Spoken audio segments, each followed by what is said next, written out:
passage du livre L'armée d'Afrique depuis la conquête d'Alger par le docteur Ferdinand Quesnoy de la page 297 à 305, ancien médecin inspecteur du service de santé des armées.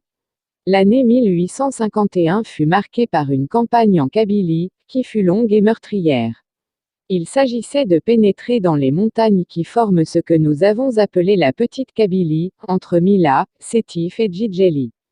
Les Kabyles n'y avaient jamais vu une colonne française, ils étaient fiers de cette immunité et se donnaient comme une preuve de ce que peut la résolution. Il était important de ne pas laisser subsister une situation qui pouvait provoquer des soulèvements. Une complication se présentait, un shérif du nom de Boubagla venait de se produire dans l'Oued Sahel, partie de la Kabylie voisine de celle où nous allions nous porter. Il s'y faisait assez de partisans pour devenir inquiétant. Les Kabyles ne savaient pas qui il était, d'où il venait, mais peu importe, il se donnait comme shérif, on l'écoutait, on le suivait, on combattait et on mourait en l'acclamant. Le premier acte de Boubagla fut d'attaquer la zaouïa d'un marabout, notre allié fidèle, Si Ben Ali Chérif, à qui il enleva 3000 moutons et 300 bœufs. Ce chef avait été trahi par les siens, qui avaient tout passé à Boubagla. Il fallut au plus tôt agir contre ce fanatique. Le colonel Dorel partit d'Aumale le 10 avril, avec les zouaves qu'il commandait et l'attaqua dans son camp devant Saloum, centre du rassemblement kabyle. Le combat fut rude, mais les Kabyles furent mis en fuite et, pendant quelque temps il n'y eut aucun acte d'hostilité. Boubagla n'a pourtant pas renoncé à la lutte, il se porte sur un autre point et parvient à se faire une nouvelle armée kabyle avec laquelle il se présente audacieusement devant Bougie, il en est chassé avec de grandes pertes. Cette première opération terminée, le général de Saint-Arnaud allait commencer son action dans la Petite Kabylie, la colonne dont il allait prendre le commandement se composait d'environ 8000 hommes.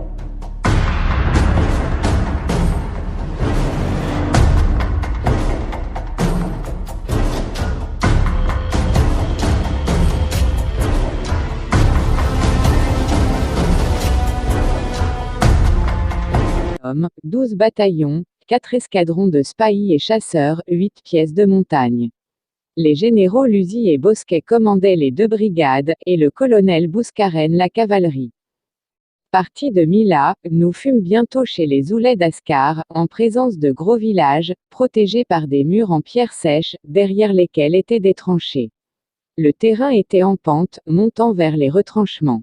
Pensant sans doute que la cavalerie serait moins longtemps exposée aux coups, on lança les spahis contre les murs, ils firent une médiocre besogne et ils la payèrent cher, des chevaux, des hommes, dont un officier indigène, furent tués dans cette imprudente attaque. Mais cependant l'infanterie eut raison des retranchements kabyles, et dans la journée le terrain fut déblayé. Nous enregistrions beaucoup de pertes, nous comptions 2 officiers, dont un chef de bataillon du 20e, M. Valigon, et un officier de spahis tué, 7 officiers et 93 soldats blessés. Le général Bosquet a été blessé à l'épaule, mais a pu garder son commandement. Pendant toute la nuit, les troupes ont été sur pied.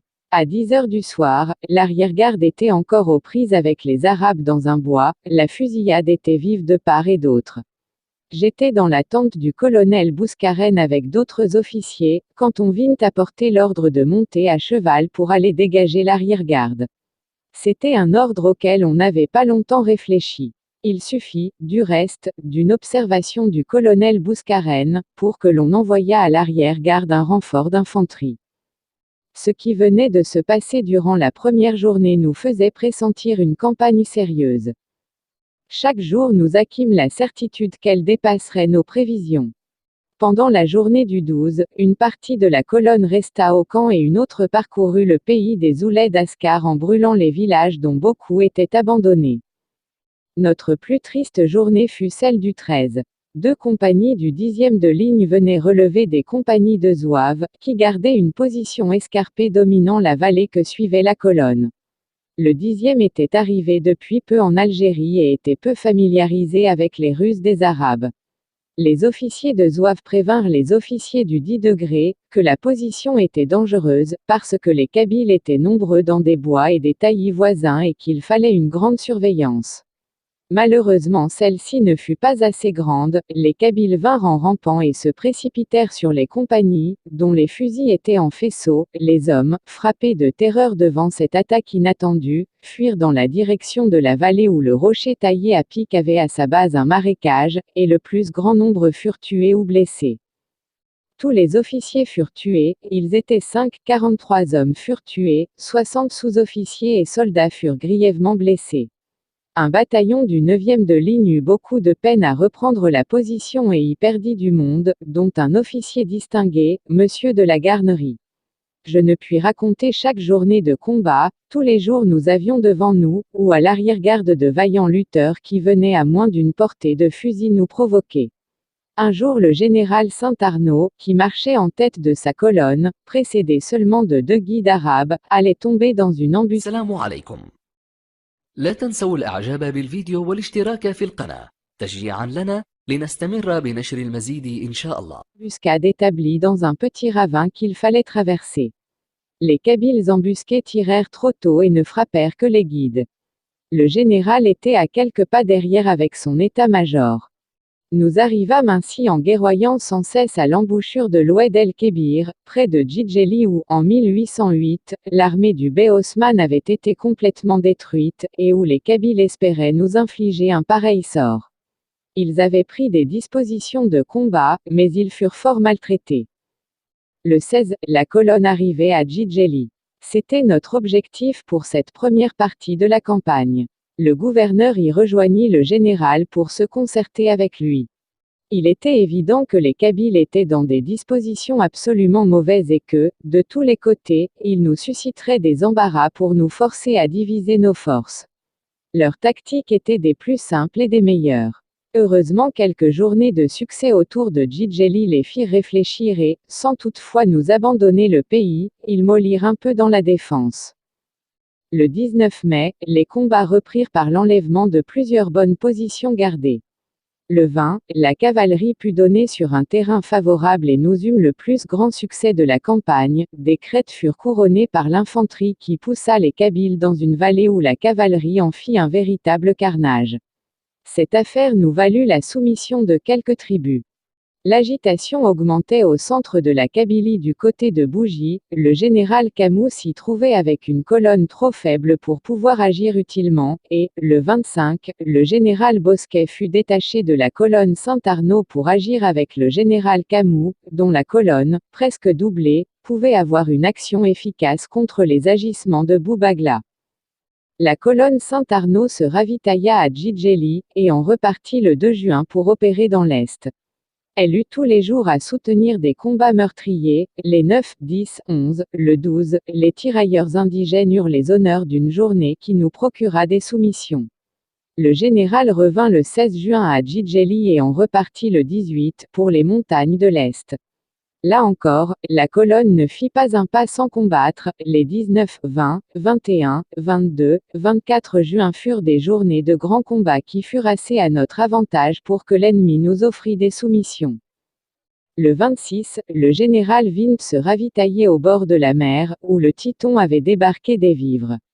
Les Kabyles nous ayant remis des otages, nous ne nous attendions pas à une attaque, quand tout à coup ils fondirent sur notre arrière-garde qui aurait dû céder au nombre sans les secours qu'apportèrent le lieutenant-colonel Espinasse et le commandant Picard. Nous n'en avions pas moins sur un petit espace, 28 tués dont 2 officiers et 50 blessés dont 2 officiers.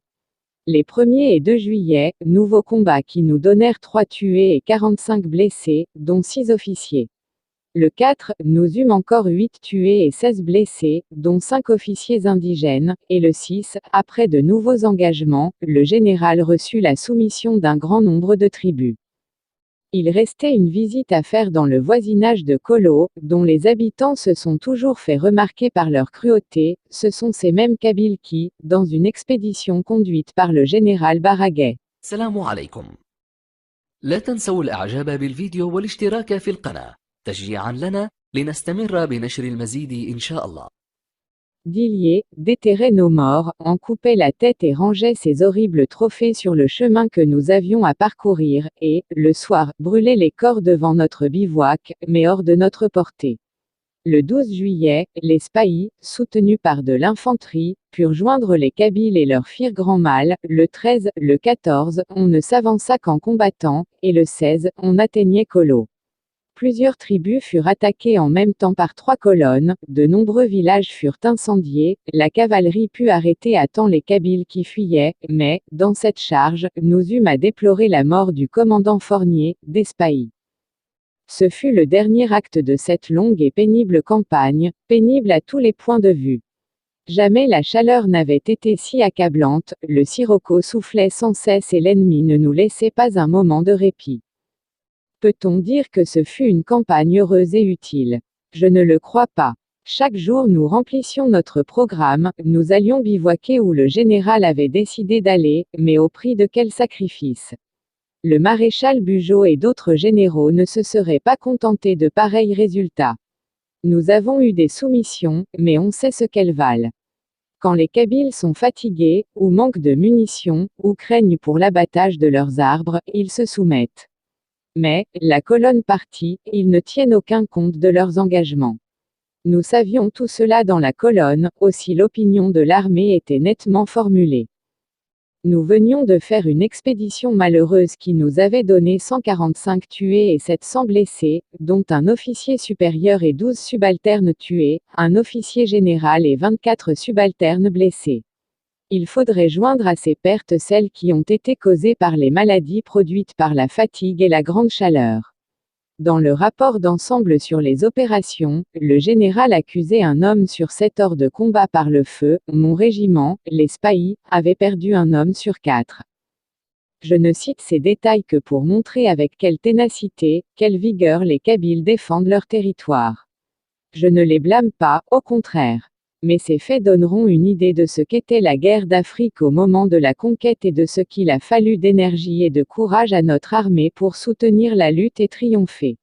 Aucune campagne, il est vrai, n'a offert les péripéties de la campagne de Kabylie en 1851, si ce n'est celle de 1857, mais aucune n'a eu d'aussi nombreux combats et compté autant de victimes.